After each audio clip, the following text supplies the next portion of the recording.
You're watching TVP World's special coverage of the Globsec Forum in Prague, and joining me now for an exclusive interview is Anna Wieslander, the Director for Northern Europe at the Atlantic Council. Thank you so much for your time. Thanks for having me. Can I start with a quote from a Globsec briefing before this conference? It notes, "We're at a pivotal moment where the choices we make today will echo for generations." How true is that, and what does that mean for the world order, for the European order right now? Well, I think it's true in the sense that we are in a state of urgency. We have been for quite some while, but time is not on our side when it comes to adapting to the threat situation posed by Russia, its alignment with China, and the fact that America, under the Trump administration, are engaging less in Europe. So this puts us on even more alert. Or should do, at least. Well, we've heard this week NATO Secretary-General Mark Rutte joining those voices and warning that Russia could launch a broader attack in the next 5 years. In your view, should Europe be worried?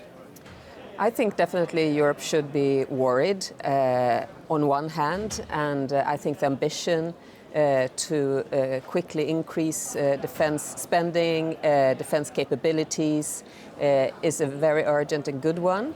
At the same time, we should have confidence as well to say that we can manage this situation. It's not it's not defined by destiny that Russia will attack in 5 years. It's a risk if we do not act now.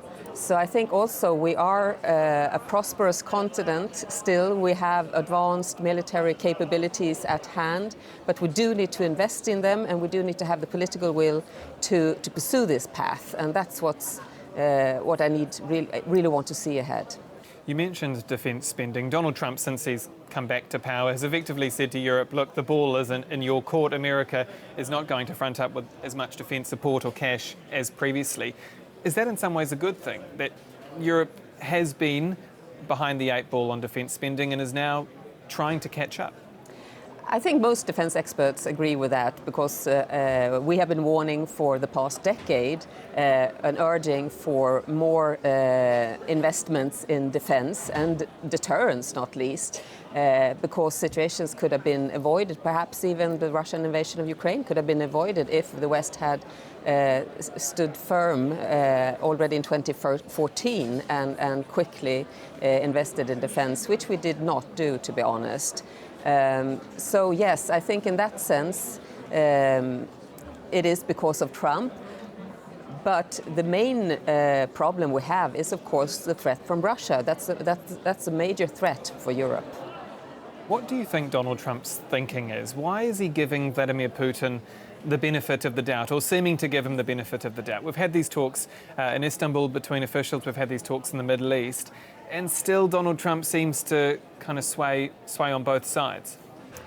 Well, I think you're right in that, but I don't know the reasons behind it. But definitely we can see that, I mean, by now you have to say that from the first Trump administration period and from his second term, we can see that he has a tendency that he does not want to take a big fight with Russia.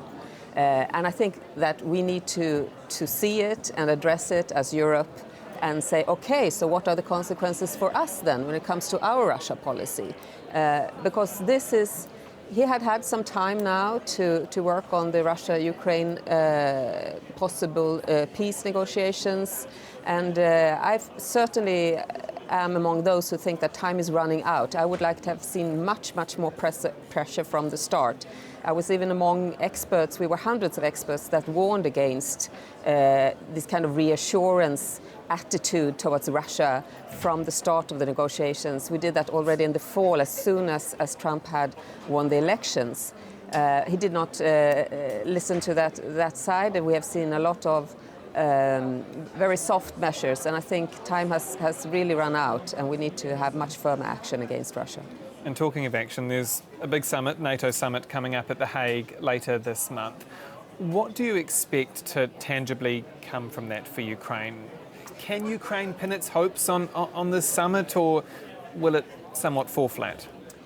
Unfortunately, it looks bad from that perspective when it comes to both discussions on Ukraine's future in NATO, and on Russia as a threat from an alliance perspective. Now, I think it was interesting, as you said, that Rutte mentioned Russia as a threat within a 5-year period. He just did it in London on Monday, and so I think that is interesting, since the Secretary General can't go too far away from its allies in doing such assessments. So.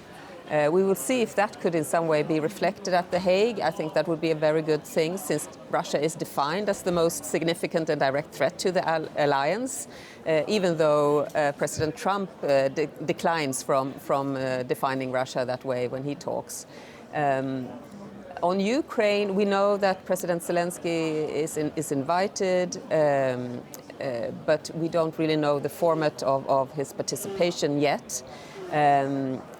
I think, of course, the best case would be that he was there, that there were clear language on the irreversible path for Ukraine towards NATO membership, and that NATO and its allies will support Ukraine for as long as it takes.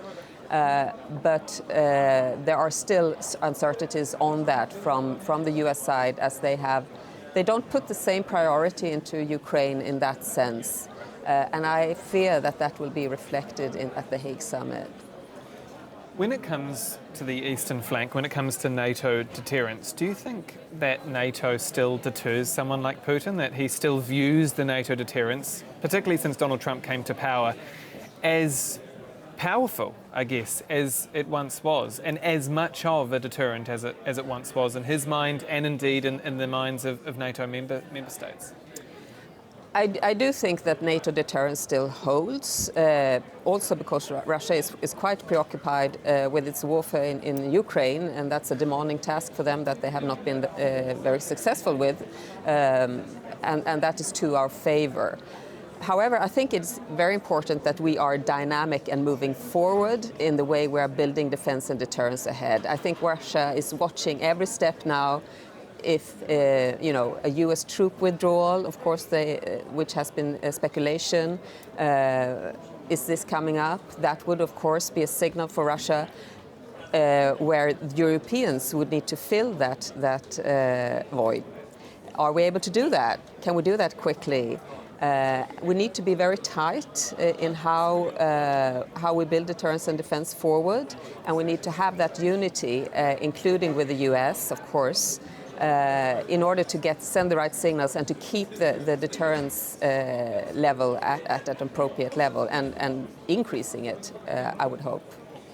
You mentioned Russia is reasonably preoccupied with Ukraine, but it is also waging somewhat of a hybrid war across the region, for example, in the Baltic Sea.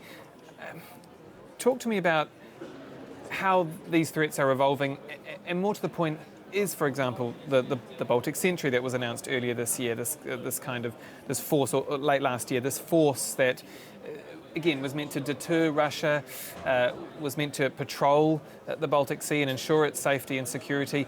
Do these kinds of tools really have a tangible effect, or are we still seeing Vladimir Putin, Russia, waging this form of hybrid war, waging this war of sabotage across the region and indeed in the Baltic?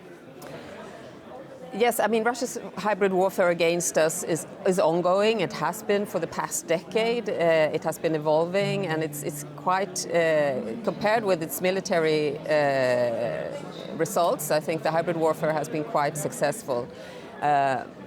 If you look specifically at the sabotage in the Baltic Sea and the cables and the underwater infrastructure, there were a range of incidents last year. We haven't really seen the same frequency in the past month or so. Is that because of Baltic Sentry? We don't know, of course, or is it just a coincidence? These incidents tend to come and go, but I do believe that the presence or the signal sent by NATO to Russia through the initiative of the Baltic Sentry operation is a good one. It's the right one. It's saying, we will be here, we won't cover everything, but we will definitely increase our presence, we will watch you.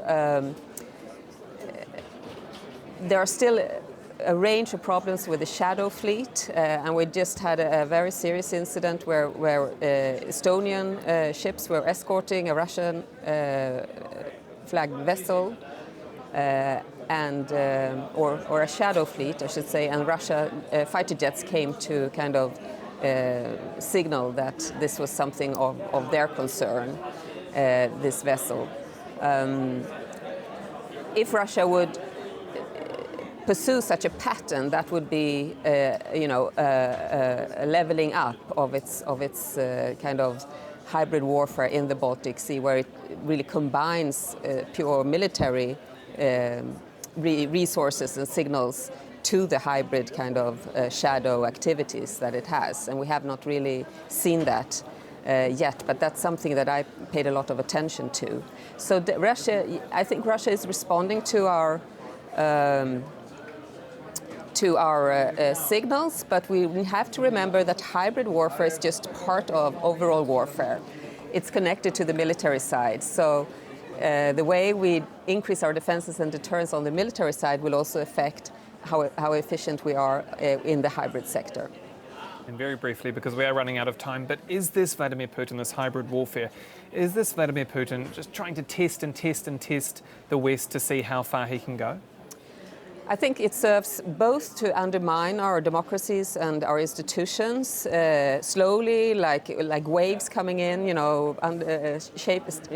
changing the shape of the stone through frequency and endurance. But then it also could have a preparatory element to it, because when the societies are weakened, that could be the time when the military capabilities hit in. So we always have to see these two dimensions combined in order to make a true threat assessment of the Russian threat. Anna Wieslander, Director for Northern Europe at the Atlantic Council, thank you so much again. Thank you for having me. And that's all for this exclusive interview from the GlobSec Forum in Prague. Do stay with us here on TVP World. I'm Dahmen. Goodbye for now.